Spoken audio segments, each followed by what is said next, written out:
All right. The person that's been the most positively influential in my life was born in 1912 in a rural area of Tennessee as the firstborn of 4 brothers. He went to high school during the Depression during the 20s, and to help support his family, he shoveled sand out of boxcars at night and delivered papers in the mornings on a Harley that he bought for $15. He just would not give up. After high school, he enrolled in Tennessee Tech at Cookeville to study mechanical engineering, and during his first year, his mother died, and he elected to return home and work to take care of his younger brothers. He just would not give up. He married the woman who would be his wife until his death 67 years later, and raised his younger brother, who was 3 years old at the time.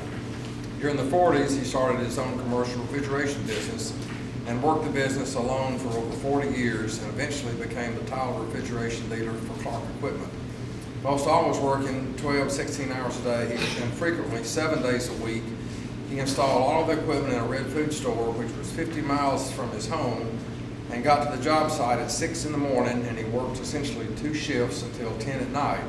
And he did this for 37 days in a row until the job was finished, and he was 67 years old at the time. The man just would not give up. In 1948, he purchased property from the TVA with 300 feet of road frontage, of lake frontage, for $300. And he would go by a dry creek bed every day after work and load his truck up with rocks, and eventually built a 6-foot-high retainer wall the full length of the property. He just would not give up.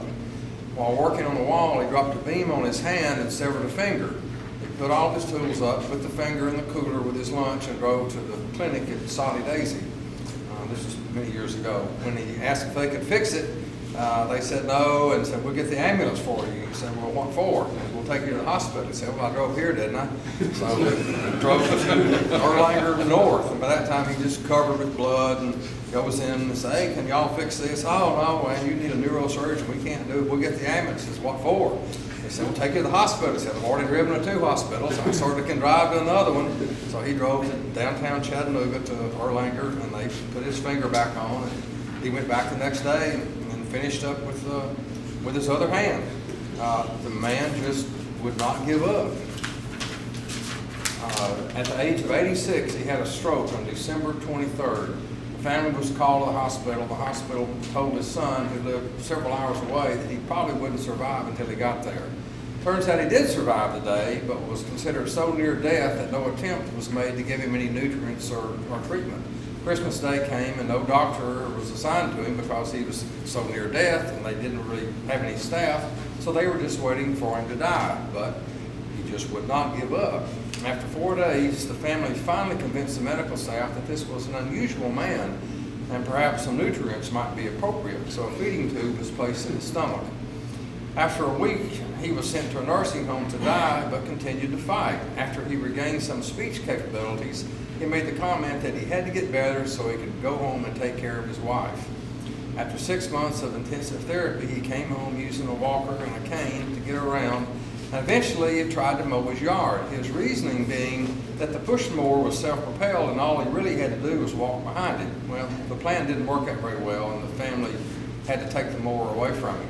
The man just would not give up. The local paper even wrote an article about this man, and I have some copies here if anybody wants to read it. Some of it's somewhat amusing. The most remarkable thing about this man was that he was without question the most unselfish person I've ever met. As an example, when he was over 80 years old, he encountered a young couple with a new baby and a flat tire on I-24 at the base of Mount Eagle Mountain. He stopped to see if he could help. Their spare was flat and useless, and he wound up taking the man to Mount Eagle, where he bought the man a tire and drove back to his car and put the tire on for the guy himself. In the 50 years that I knew the man, I don't recall him ever saying an unkind word about literally anybody. Almost 2 years to the day after his stroke, he died on December 22nd. At his funeral, I can't remember the number of people came up to me and told me CharlieHeard was the finest man I've ever known. As you might have guessed, this man was my father. And I told him to his face during his last days that if I was half the man he was, then I'd be twice the man that I am. For the cheer today, let's say, just don't give up. On 3. 1, 2, 3. Don't give up.